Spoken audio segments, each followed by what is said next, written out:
percebemos que não é só uma ideia conceptual, é na verdade um problema. Já sinto que Espanha é mais inteligente a tratar estes assuntos.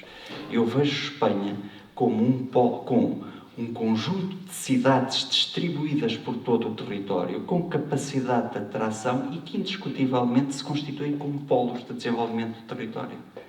Eu entro por Espanha dentro e vejo cidades fantásticas.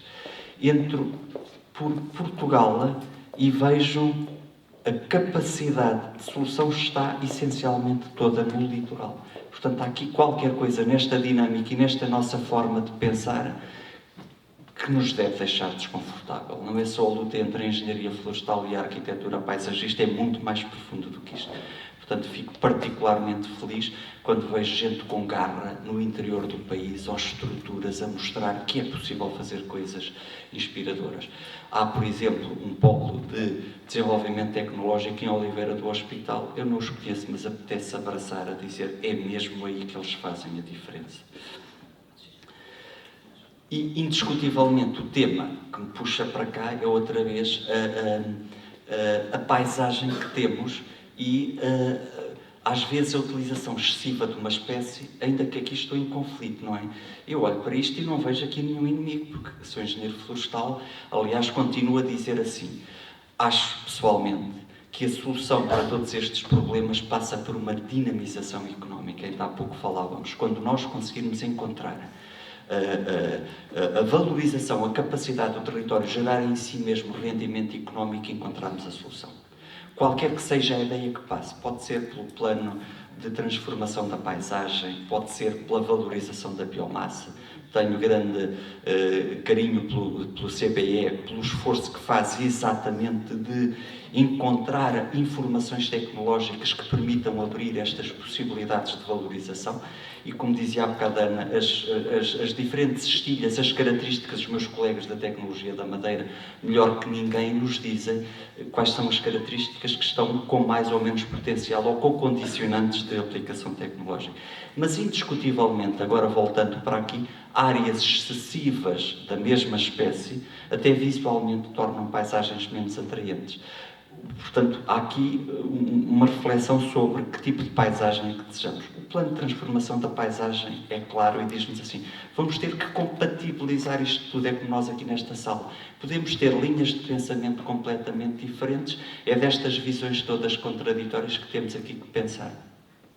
Na próxima sexta-feira, na Lausanne, às 11h30, vamos ter a apresentação de mais um projeto, que é um plano de reflexão, é um plano de ordenamento do território, é um plano que exige aqui algum diálogo maior e que vai tentar ser não um plano meramente académico, mas é um plano como um plano diretor municipal, numa escala diferente, porque trabalha áreas de vários municípios, portanto, em termos de linha de pensamento, é qualquer coisa que tenta antecipar o futuro nos próximos anos. A leitura que a DGT faz naquilo que são as figuras que há bocado nos foram apresentadas, coloca este plano como um plano de pensamento estratégico, ok? Portanto, nós temos uma responsabilidade acrescida.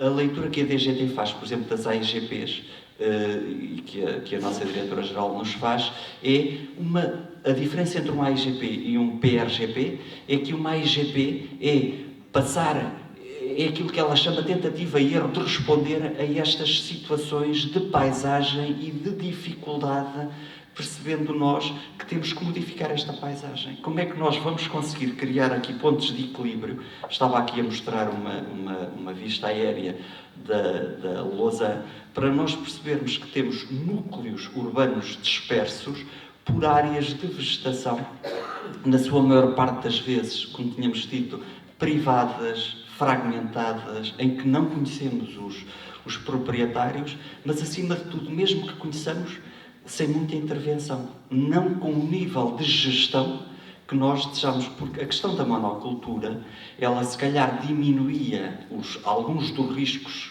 que traz, mas também maximizava os benefícios que traz, se as pessoas entrassem no território, gerissem e gerissem efetivamente dinheiro. Eu há dias partilhei, enfim, nunca me canso de dizer isto, eu sou engenheiro florestal, o meu pai faleceu há alguns anos e deixou-me, eu sou também um mini proprietário florestal aqui. Tenho uma área de pinhal e eucaliptal que esteve 30 anos naquele território. Corresponde a cerca de meio hectare.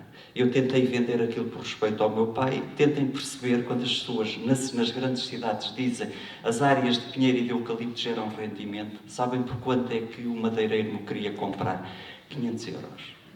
Portanto, percebam que os nossos desafios enquanto responsáveis na gestão destes problemas é efetivamente muito grande. Este é um problema muito mais complexo. É um problema de valorização económica associada a este desenho da paisagem. Eu digo assim, com 500 euros, como é que eu cumpro a legislação, por exemplo, que me obriga a limpar estas faixas, por exemplo, nas margens das estradas de acesso aos territórios?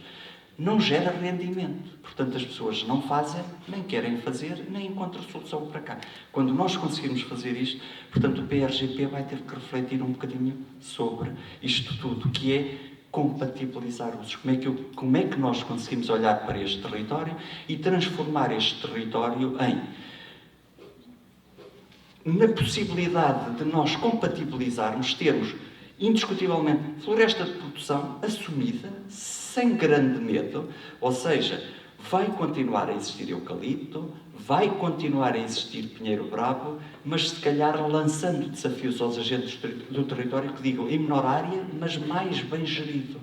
A tentar conseguir-se obter os mesmos níveis de produtividade. Aqui pode entrar a minha engenharia florestal, que então vamos, por exemplo, libertar áreas de floresta para aquelas zonas onde nós sabemos que existe o maior potencial de produção, aplicando técnicas que não levem à erosão dos solos e, ao mesmo tempo, criando oportunidades, por exemplo, para que o território respire, que entre em diálogo com a linha de investigação, ou pelo menos era do colega Jorge Humberto e do Carlos, isto é, que permita, por exemplo, uma maior produção de suporte de fauna, criando áreas com possibilidade de silvopastorícia, portanto, áreas de matos.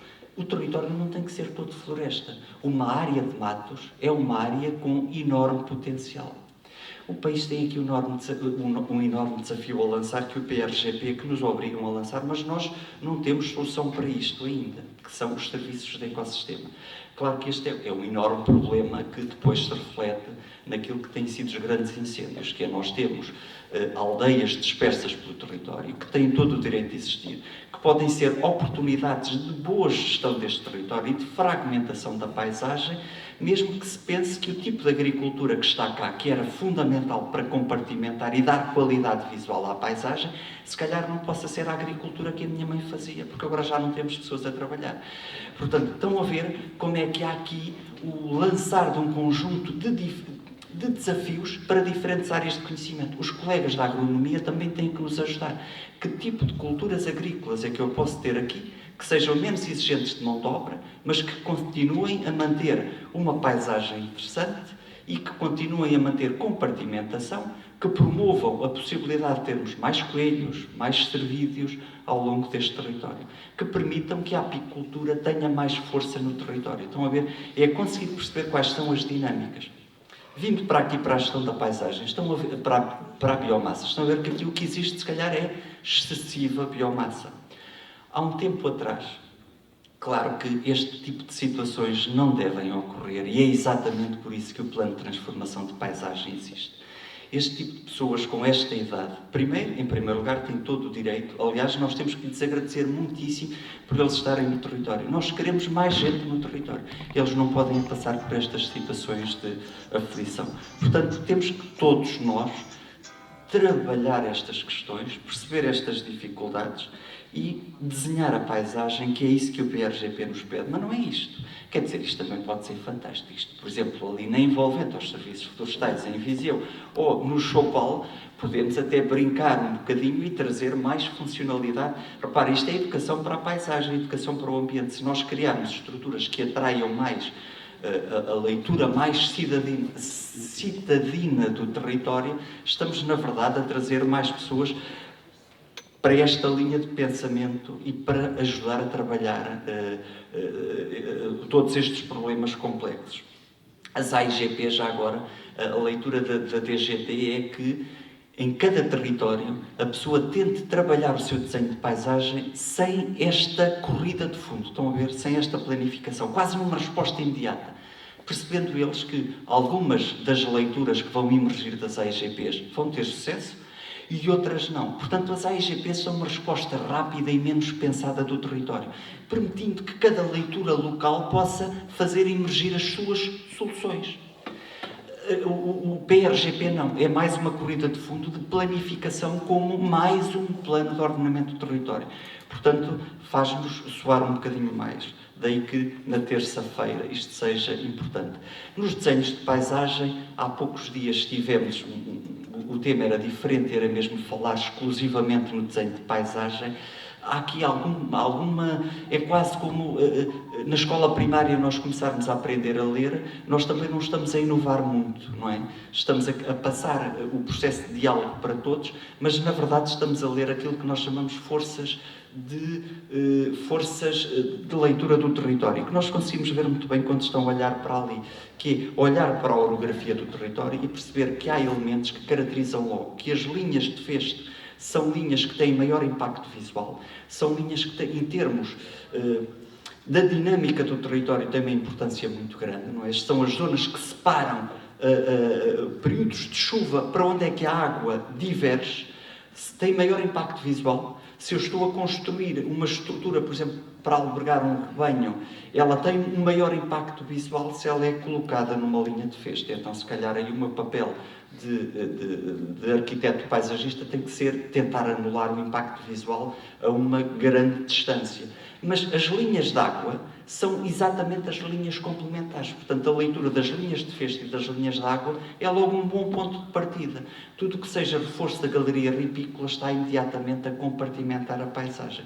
Daí que tudo o que seja vegetação ripícola é completamente estruturante. Os colegas das águas, dos peixes, da qualidade da água, percebem muito bem esta linha de pensamento. E depois é ir tentando encontrar esta fragmentação. Eu, à vinda para cá, fiquei particularmente contente com a leitura que o GTF de Poiares fez, porque, para além daquela faixa de abertura de vegetação, que efetivamente, não sei se notaram ou se têm a mesma leitura que eu, ampliou a escala, ou seja, quando nós entramos, não vejo só aspectos negativos na legislação, nós não sentimos aquele efeito de túnel tão amplo, permite uma leitura maior à medida que nos vamos aproximando, mas não levaram a que toda a vegetação ficasse completamente cortada. Foi uma leitura muito particularmente interessante. Tudo o que são sobreiros eles mantiveram.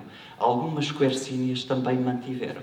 Ou seja, aquela leitura de rasgo aberto não se faz sentir com toda a intensidade que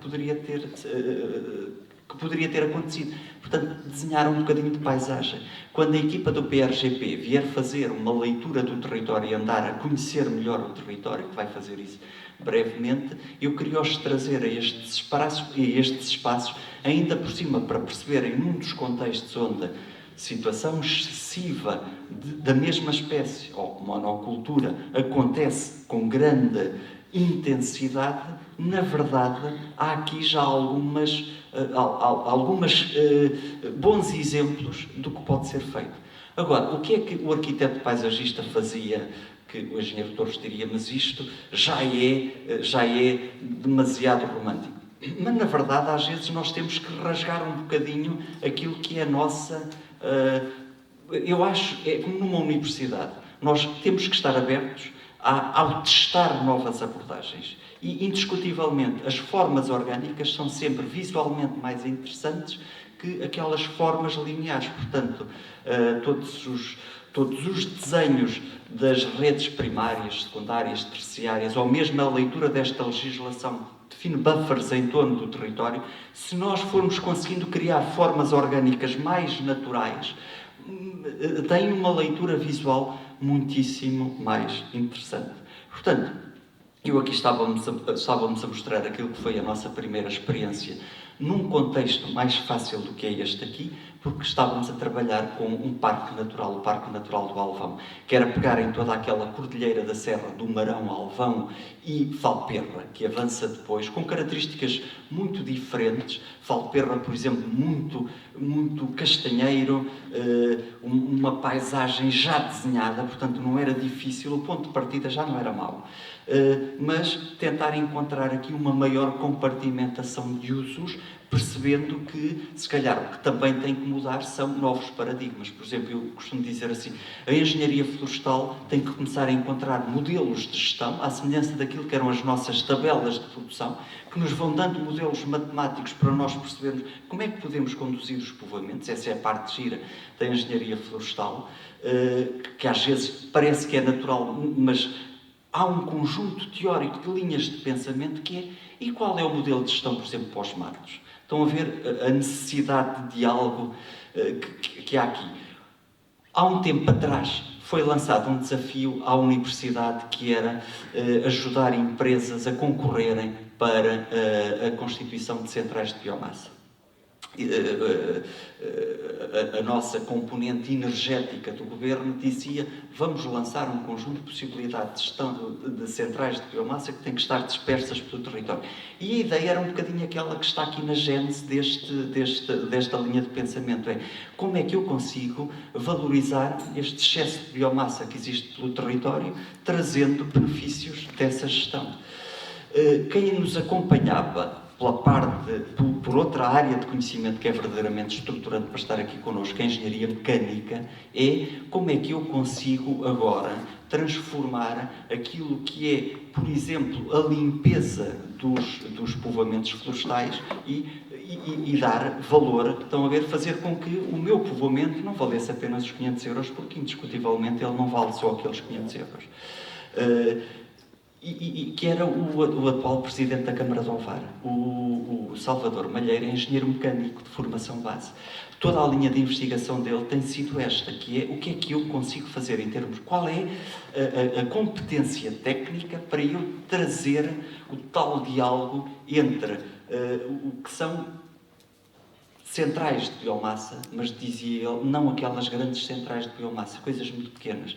A linha de pensamento dele, e portanto eu passo-vos esse pensamento para discussão, é dizer, bem, se nós pensarmos que a grande dificuldade é sempre o transporte deste material e, portanto, se nós queremos valorizar como é que eu consigo pegar num mato que está a ser cortado ali ou material que resultou de podas que não devem ser muito intensas, como é que eu consigo fazer isto e levar isto a grandes distâncias, retiro logo qualquer possibilidade. Ele dizia assim, a solução pode passar pelas câmaras municipais começarem a refletir sobre a seguinte possibilidade, que é, há opções técnicas, e nós visitamos algumas delas, de pequenas centrais de biomassa, que, por exemplo, evitem pagamentos tão excessivos à EDP ou à Galpa e que os aquecimentos das escolas, das piscinas, resultem em maior proximidade física, solicitando que essa gestão que criem novas empresas. Perguntam-me assim, e agora como é que eu consigo garantir que estou a fazer aqui um investimento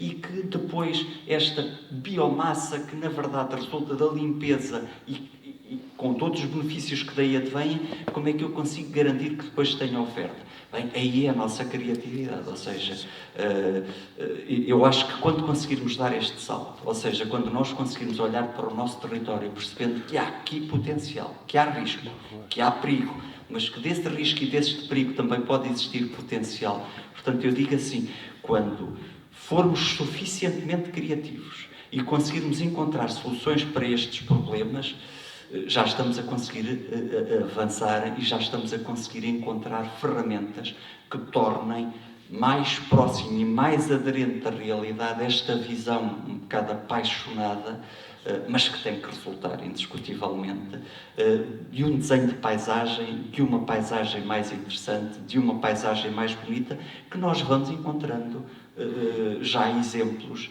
destes nestes territórios, nesta região centro. É uma região difícil, de monocultura, mas é uma região cheia de potencial e que já nos permite encontrar alguns exemplos de coisas boas que nós queremos replicar para mais áreas do território. Portanto, pedir-vos a vossa ajuda para este PRGP que vai surgir, para que ele seja menos teórico e entre mais em discussão com aquilo que vocês também sentem que é a leitura deste território. Ana, não sei se ocupei. Bem, eu na semana passada, quando estávamos a falar, e na próxima sexta-feira, quando falarmos mais especificamente do desenho de paisagem, este é o manual. Portanto, nós continuamos a dizer, não inovamos muito, está bem? Não somos... A ciência funciona muito disso, não é?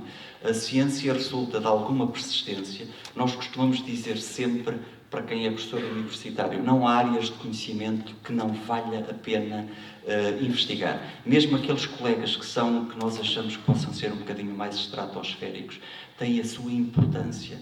O conhecimento não deve ser estanque, nem qualquer linha de pensamento deve ser fechada a mais investigação, a mais conhecimento. Mesmo que uns de nós sejamos mais assertivos naquilo que são os desafios do território e possamos estar a dar resposta mais imediata. Mas às vezes os colegas que estão mais isolados, portanto, a investigação científica é, para mim, muito mais poderosa do que aquilo que possa parecer. Daí que eu continuo efetivamente a achar que o ensino é estruturante, que as estruturas de ensino são estruturantes, porque em algum momento, aliás, nós tínhamos dúvidas disso, esta pandemia que surgiu mostrou-nos exatamente isso, que de um momento para o outro surge um desafio que é colocado à sociedade e que nós não temos respostas imediatas. E a resposta, mais uma vez, surgiu da ciência e da nossa capacidade que temos de começar a compreender os processos e de, a partir deles, fazer emergir soluções. Portanto, eu, quando comecei a falar nestes desafios que são colocados ao país, eu acredito que da nossa resistência, aliás, até porque estamos aqui, a maior parte de nós está fora desta faixa litoral, havemos de encontrar soluções para estes problemas. Este é um manual também particularmente interessante e, na verdade, esta era uma imagem, porque eu estou em Vila Nova de Poiares e sou deste território, a minha mãe é de Arganil e, portanto, para mim Poiares é quase colada à lousa, mas, na verdade, para nós esta é uma paisagem icónica e, portanto, faz parte da minha meninice. Aliás, eu sinto perfeitamente os problemas porque a minha aldeia fica na periferia da Lausanne e eu passei o meu percurso escolar todo a andar a pé de Valmaceira para a Lausanne. E, reparem, é uma estrada que eu acho francamente bonita, muito meandrizada, mas cheia de acácias, não é? Portanto, o conceito de beleza, ou seja, biomassa, perguntamos nós, estão a ver, se nós falássemos só sobre invasoras, estávamos aqui uma manhã inteira a discutir o que é que podemos fazer disto. E se calhar esta é efetivamente uma solução. Eu, pessoalmente, acho que o tema das invasoras é um tema quase perdido. Nós vamos ter enorme dificuldade e aí eu não queria estar nesta linha de investigação das colegas da Universidade de Coimbra porque é partir derrotado, é dizer assim, eu não sei se nós não as vamos retirar do território, mas se calhar valorizar este recurso é indiscutível. Como? De forma sustentável, nós não podemos, ainda por cima porque estão em zonas muito inclinadas, entrarmos ali em esquemas de extração excessivamente intensivo, porque depois podemos estar a provocar processos erosivos. Mas, indiscutivelmente, é a biomassa que está lá. Portanto, há enorme potencial. Lá está o Centro de Biomassa para a Energia, analisar as características deste material para perceber qual é que é o potencial de aplicação. Vejam como é que os briquetes, o preço que sofreu agora, todo este material e a dificuldade para quem tem aquecimento em casa com base em bioenergia. Nós, com a questão da guerra, até estamos baralhados como é que agora vamos conseguir dar também resposta àquilo que foi as alterações de preço e de mercado. Portanto, isto só para dizer quem tem esta gestão de território. Há problemas, mas há potencial e temos que refletir sobre esse potencial no sentido de tentarmos encontrar soluções, voltando ao início, que criem oportunidade de valorização efetiva destes territórios. Claro, eu nem falei aqui no desenho de paisagem, como falei na apresentação, mas se nós olharmos para cá, para as forças, para as chamadas linhas de força da paisagem, elas estão imediatamente identificadas. Nós conseguimos encontrar as linhas de feixe, conseguimos encontrar as linhas de água, conseguimos ver paisagens de aldeias em que o buffer da aldeia são as áreas agrícolas, que mesmo que não sejam agrícolas, elas têm que continuar a existir lá. Portanto, o potencial está todo cá. Na verdade, às vezes, é olhar para estes territórios e perceber o que é que nós conseguimos retirar deles para gerir, maximizar o que tem de bom, tentar encontrar aqui soluções para aquilo que tem de difícil. Como é que vamos conseguir aplicar? Bem, ao nível do PRGP, o que nos pedem é que se sonhe, está bem? Por exemplo, a questão da propriedade não é uma questão que tenha que ser tomada em conta no desenho. Portanto, é quase como ter aquele caráter de pintor. Quando estamos a olhar para a paisagem, é efetivamente, sem receio, começar a desenhar aquilo que são as grandes macrofuncionalidades, macro-usos da paisagem. E que depois a gestão seja uma gestão integrada. Eu quase que dizemos assim, bem, eu quando estou a pensar não tenho que pensar nos problemas todos. A concretização, vou passar para o nível político superior, para que depois nos encontre formas de trazer aderência de aplicação à realidade e encontrar uma distribuição que seja justa para todos os proprietários. Porque se eu estou para o meu território, para a minha pequena parcela, a atribuir uma funcionalidade que eu sei que tem maior dificuldade de valorização económica, esta visão comum, conjunta do território, vai ter que encontrar aqui alguma solução, que eu não sei se era a leitura que estava nas DIF, se passa pelos serviços de ecossistema, que será extremamente útil. Os serviços de ecossistema continua a ser altamente interessante, mas é um imposto. Mas eu acho que nós vamos ser capazes de o aplicar, porque reparem, nós ainda agora aplicamos mais um imposto nas cidades. Vocês, quando vão ficar a Lisboa ou no Porto, pagam mais 2 euros ao município por cada noite que passam naquela cidade. Isso é um imposto. É o equivalente a um serviço de ecossistema. Porque é que nós temos capacidade de aplicar estes impostos sobre os grandes centros urbanos e depois, quando queremos criar oportunidades de valorização económica do território, que são os serviços de ecossistema, temos aqui alguma dificuldade de aplicação, quase como se os conceitos teóricos fossem diferentes. Vou abrir e fechar parênteses. Eu sei porque é que é. Porque a capacidade do voto e de eleger um governo resulta sobre os grandes centros urbanos. Portanto, é sempre muito mais fácil trabalhar onde está o poder, ou seja, o poder, os grandes centros urbanos, definirem regras para o território periférico quando nós os procuramos, mas já é mais difícil fazer o contrário. Eu acho que vamos ser corajosos e, portanto, indiscutivelmente, com tanto pensamento, vamos conseguir dar força a estas estruturas de desenvolvimento territorial e trazer, efetivamente, formas práticas de implementação de serviços de ecossistema, porque, indiscutivelmente, estamos a facilitar depois desenhos de paisagem e esta visão de fundo que se pretende que sejam PRGPs ou situações idênticas, porque o nome daqui a 4 ou 5 anos já não se chama PRGP, será qualquer coisa idêntica.